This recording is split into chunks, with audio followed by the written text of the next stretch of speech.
Hello friends, welcome to my YouTube channel. Last lecture में हमने RPSC में जो एक इम्पोर्टेंट टॉपिक आया है, लैंड पूलिंग स्कीम 2016 वाला जो एक्ट है, सो उसके बारे में कुछ एक 8 सेक्शंस अपन ने डिटेल में देखे थे। ये वीडियो में हम उसके आगे के सेक्शंस देखेंगे और जो भी पिछला हुआ है थोड़ा सा हम उसे रिवाइज करते हैं। क्या था सेक्शन नंबर 3 में कि एखादे एरिया में एक से ज्यादा land pooling scheme appropriate authority बना सकती है, आइदर खुद के जुरिडिक्शन में या फिर स्टेट गवर्नमेंट ने नोटिफाई करके दिए हुए एरिया में। अगर अगर अप्रोप्रिएट अथॉरिटी ने इंटेंशन डिक्लेयर नहीं किया तो स्टेट गवर्नमेंट भी डायरेक्ट कर सकती है अप्रोप्रिएट अथॉरिटी को कि आप यहाँ पे लैंड पूलिंग स्कीम बनाइए। फिर फिर क्या होगा, the owner of the lands of such area में रिक्वेस्ट, या फिर बाजू के ओनर्स भी अप्रोप्रिएट अथॉरिटी को रिक्वेस्ट कर सकते हैं कि we want to be the part of that land pooling scheme. फिर power of appropriate to give the intention to make the scheme. यहाँ पर आपको क्वेश्चन आ सकता है कि इंटेंशन डिक्लेयर करने का पावर किसके पास है। सो आइदर स्टेट गवर्नमेंट ने बोला हो, ओनर ने बोला हो, या appropriate authority, but in consultation with the chief town planner appropriate authority intention declare करती है। 21 दिन के अंदर अप्रोप्रिएट अथॉरिटी पब्लिश करेगी पूरा प्लान, मतलब बाउंड्री और मतलब एरिया, स्पेसिफिकली एरिया, और स्टेट गवर्नमेंट को वो सबमिट करेगी। बट ये लैंड पुलिंग स्कीम में होता क्या है, ये अपन ने लास्ट लेक्चर में देखा था। Laying out, relaying out of the land which is already built upon और अ वैकेंट लैंड। अगर कहीं अनहेल्दी एरिया है तो आपको उसको फिलअप करना है, रोड्स प्रोवाइड करना है, एमिनिटीज प्रोवाइड करना है, सोशल इंफ्रास्ट्रक्चर प्रोवाइड करना है, ट्रांसपोर्टेशन प्रोवाइड करना है, कोई हिस्टोरिकल मॉन्यूमेंट्स या फिर कुछ कंजर्वेशन वाली चीज होगी, रिलीजियस पर्पस वाली चीज होगी, तो you have to conserve that. ये सब चीजें अपन क्या करते हैं, लैंड पुलिंग स्कीम में करते हैं। जो बाइफर्गेशन, जितना परसेंट ऑफ डिडक्शन अपने को उस लैंड से करना है उसका बाइफर्गेशन दिया है, और ये एक्सपेक्टेड क्वेश्चन में आ सकता है कि टोटल लैंड के 15% is for the social amenities like park, playground, garden, open space, bridge, sorry fire brigade, community facilities, इन सब की तरह 15% रोड के लिए है, और 15% अप्रोप्रिएट अथॉरिटी खुद सेल कर सकती है, जिसके अंदर minimum 5% should be for the EWS और लोअर इनकम ग्रुप पीपल। ये हमने लास्ट टाइम ही देखा था। उसके साथ साथ ये भी देखा था कि ड्राफ्ट टीपी स्कीम में क्या क्या चीजें इनकॉर्पोरेट करनी चाहिए। So what ever the owner कौन है, उसको फाइनल लैंड किधर मिलने वाली है, क्या एरिया मिलने वाला है, टोटल कॉस्ट कितना है, तुमने कहीं पे फिलिंग करी है तो उसका कॉस्ट क्या है, सब कुछ चीजें एक साथ कर कर 9 महीने के अंदर डिक्लेरेशन हुआ, तब से 9 महीने के अंदर अप्रोप्रिएट अथॉरिटी को वो draft TP scheme, draft land pulling scheme बनानी होती है। बट अगर वो 9 महीने में नहीं बना पाए तो इसको स्टेट गवर्नमेंट 3 महीने का एक्सटेंशन दे सकते हैं। फिर ये सब चीजें लोकल अथॉरिटी के जुरिडिक्शन में आ रही है तो उनको भी, उनका भी कंसर्न लेना चाहिए। बट अगर 1 महीने के अंदर उन्होंने कोई भी कंसर्न नहीं लिया तो it will be presume that they have no objections. But अगर ये 12 महीने, 9 महीने प्लस 3 महीने के अंदर अप्रोप्रिएट अथॉरिटी अगर ड्राफ्ट लैंड पुलिंग स्कीम नहीं बना पाई तो डिक्लेरेशन लैप्स हो जाएगा। बट लैप्स हो गया इसका मतलब ये नहीं है कि अप्रोप्रिएट अथॉरिटी फ्रेशली डिक्लेरेशन नहीं कर सकती। अप्रोप्रिएट अथॉरिटी फ्रेशली डिक्लेरेशन कर सकती है for the same area. But अगर अप्रोप्रिएट अथॉरिटी से नहीं हो रहा है तो ऑफिशियल ऑफिसर को स्टेट गवर्नमेंट अपॉइंट कर कर वो भी 9 महीने के अंदर ये ड्राफ्ट स्कीम बना सकता है।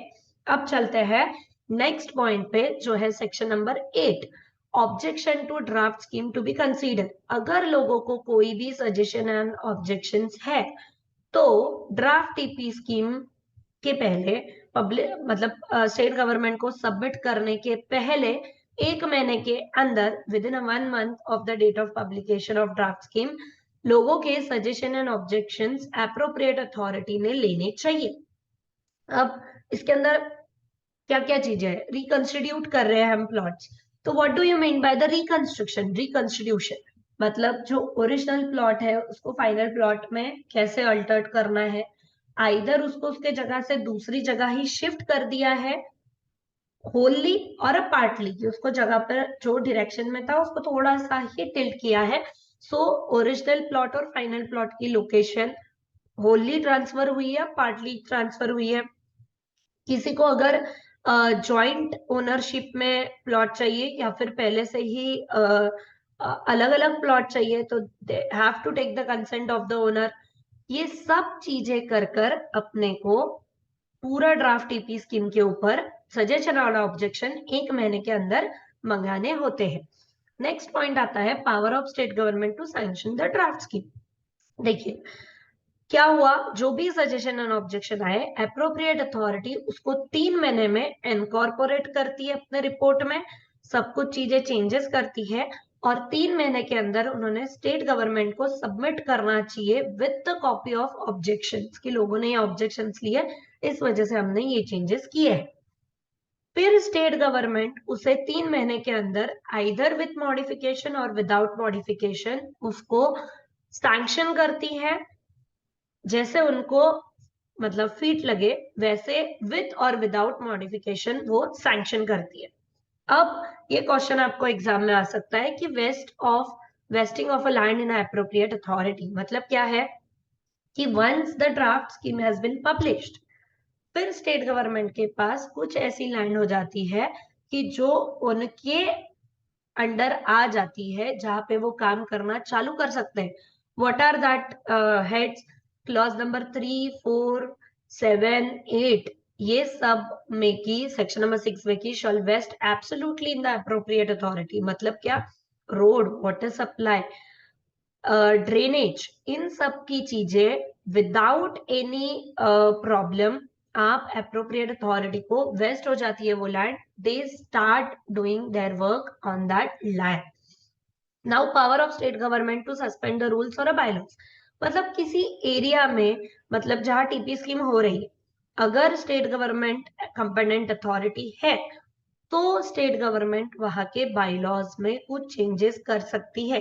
फॉर एग्जाम्पल अगर एफएसआई में चेंजेस करना है तो state government is a, FAR में चेंजेस करना है तो state government is a competent authority so that he can change.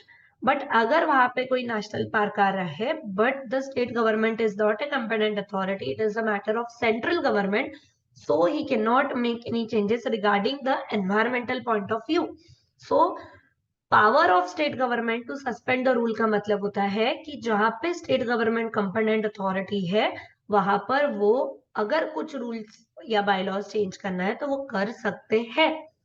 Section number 13 में लिखा है डिस्प्यूटेड ओनरशिप, इसका मतलब होता है कि लैंड पुलिंग ऑफिसर, अभी आपको नेक्स्ट सेक्शन में पता चलेगा कि ड्राफ्ट टीपी स्कीम सैंक्शन होने के 1 महीने बाद एक लैंड पुलिंग ऑफिसर की अपॉइंटमेंट की जाती है।